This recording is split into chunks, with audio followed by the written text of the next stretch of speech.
Welcome, mortals, to the world of birds show. Kindly find your seats as the show is about to begin. There's no turning back now. And heed this warning. The birds will materialize only if you remain safely seated with your hands down. You know, this is the thrills and chills.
How's everyone doing today? Oh, that's wonderful to hear. Now, there are over 10,000 species of birds that we share this planet with. They can be found on every continent, on every ecosystem, every type of habitat, and unfortunately, they face threats everywhere that they are found. And it can be really overwhelming to consider the rate that we are losing our plants and animals from this planet. So today, we are going to highlight some conservation success stories for you so that when you reach this the end of the day, you will understand that you can make a difference. Now we are going to kick this show off with a bang. I mentioned that birds come in all shapes and sizes, but none are built for speed quite like the falcon. Now joining us on stage is Dimitri. Dimitri is going to be swinging a lure in a simulation of the hunt. So please direct your attention to the top of the hillside behind me. This is our peregrine falcon.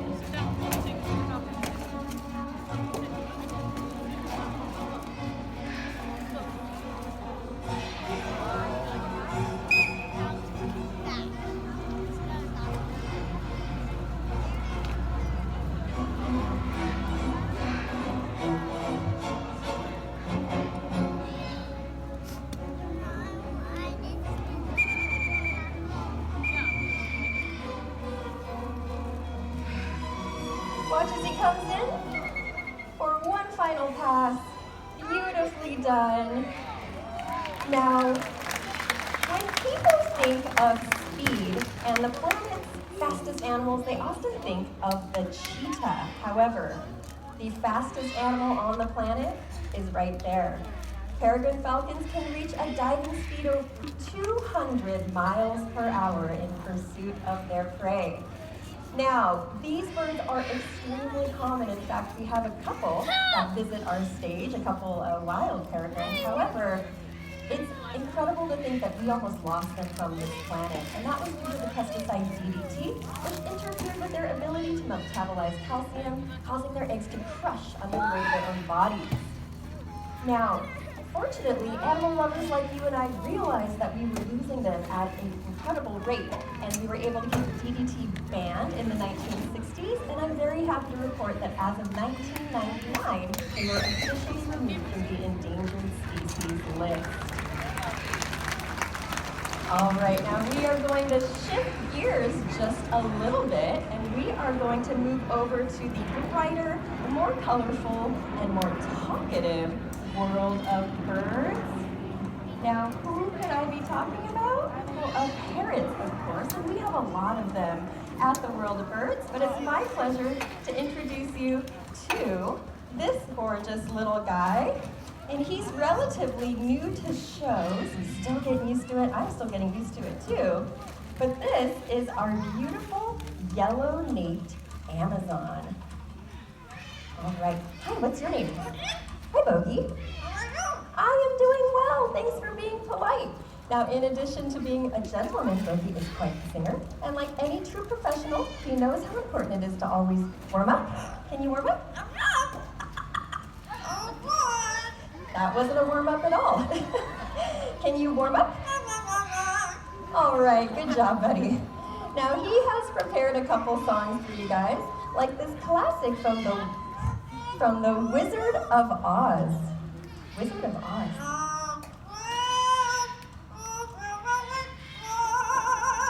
Very nice job, Bogey.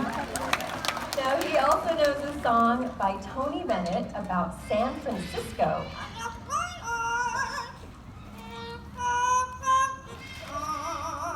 Well, that was gorgeous. Now, Bogey, he's a young 27 years old, but you may have noticed his playlist is a little old-fashioned. Well, that's because Bogey used to belong to an older owner that listened to those tunes.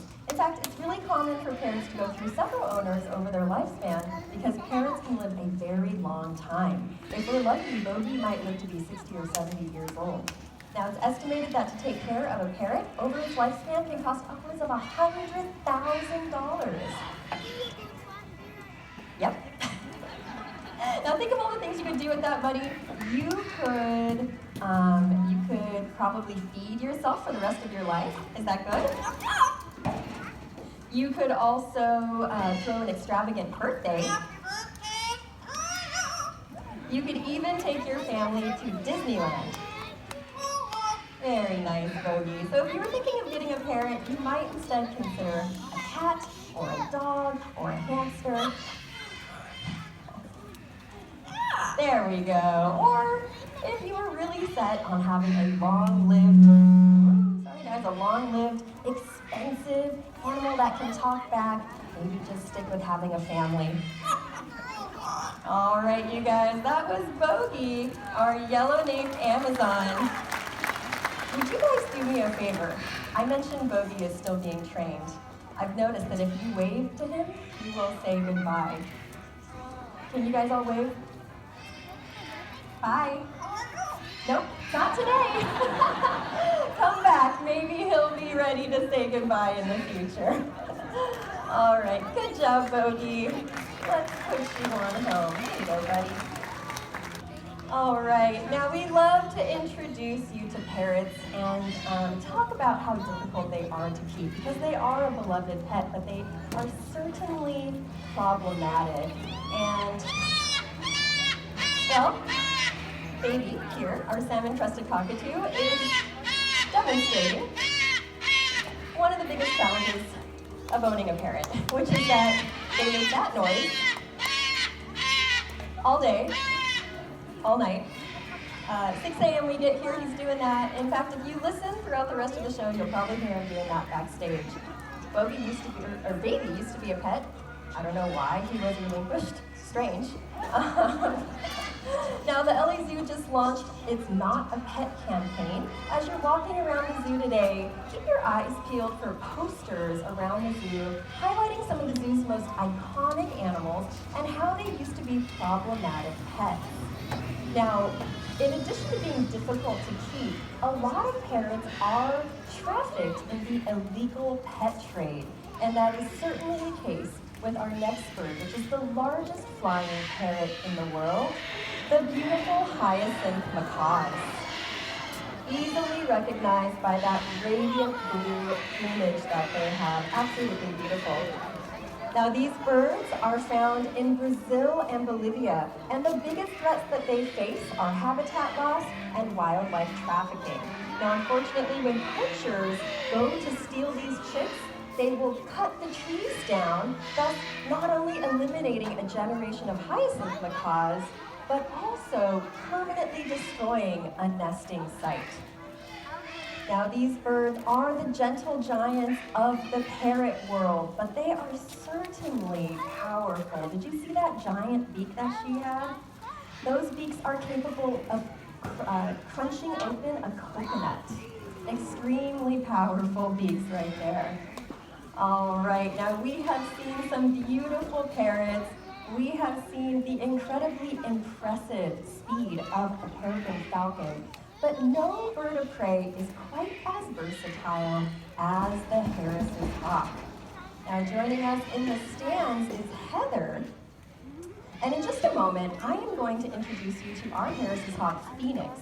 She's going to be appearing on the hillside in a moment, and she is going to be tasked with finding her next meal, which is located in Heather's glove. Now, if you look at her trajectory, there is a big building right in between her meal and herself. So we are going to keep a close eye on Phoenix to see how she navigates that obstacle. All right, direct your attention once again from the top of the hillside. This is Phoenix.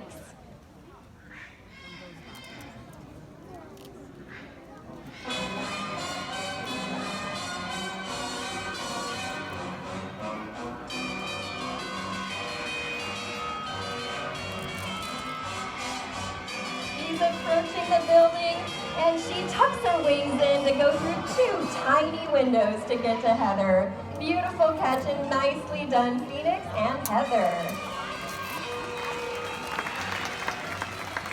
Now, I mentioned that Harris's hawks are versatile. They have a lot of cool things that they do. First and foremost, they are a social bird of prey, which is a rarity. See, most birds of prey are solitary, they live alone, they hunt alone, but not so for the Harris's hawks, who will live in family groups and take turns flushing prey out of the bushes. Once they catch their prey, they will share it, and this incredible social behavior has earned them the nickname the wolves of the sky. All right, now we opened our show talking about the conservation of the peregrine falcon. Excuse me. Now, it is my pleasure to talk about one of my favorite stories, which is that of the blue-throated macaw. Now, once thought to be extinct, there were rumors about the blue-throated macaws existing in a remote area of Bolivia. In 1992, 50 blue-throated macaws were discovered, keeping hope alive for the species. Now, the Los Angeles Zoo jumped into action. We began donating money towards the creation of nest boxes in their native habitat. And we're happy to report that within just the very first year, we discovered families of blue-throated macaws raising their young in those nest boxes. But we didn't stop there. They are critically endangered. There's about 400 of them left in the wild, but here at the LA Zoo, we continue to do our part. You see, we have a pair of breeding blue-throated macaws at our behind-the-scenes Avian Conservation Center, and they have successfully raised 8 chicks over the last handful of years, keeping populations alive and healthy under human care.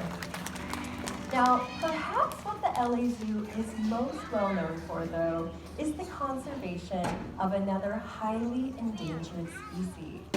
I'm talking about the beautiful California condor. And now it is my great pleasure to introduce you to our California condor, Hope. Now, over the last 2 centuries, many factors drove the California condor toward extinction, most notably lead poisoning. You see, condors are scavengers. And when they find carcasses that have lead bullets inside of them, they will eat that lead bullet, and that lead will become poisonous within their body. By 1982, there were only 22 California condors remaining in the entire world. Those 22 condors were the last remaining hope for the iconic species, and they became the founding members of the California Condor Recovery Program based right here at the Los Angeles Zoo. I'm very happy to report that this program has been enormously successful, and what was once just 22 birds has now soared to over 550 California condors. About half of those birds have been returned to the wild, and half of them continue to breed at zoos. Now, this is Hope. She is a 10-year-old California condor that was hatched at a breeding facility in Idaho. Now, she was destined to join a flock of California condors at the Grand Canyon, but unfortunately, as a nestling, she sustained a wing injury that left her unable to soar or survive in the wild. Hope now has the important job of educating guests about the power of conservation. This bird is living proof that if we all work together, we can save species from the very brink of extinction. Thanks to efforts of people all across the nation, there are now thriving populations of California condors throughout the western United States and down into Mexico. And the Los Angeles Zoo has done more for this species than any other institute. We invite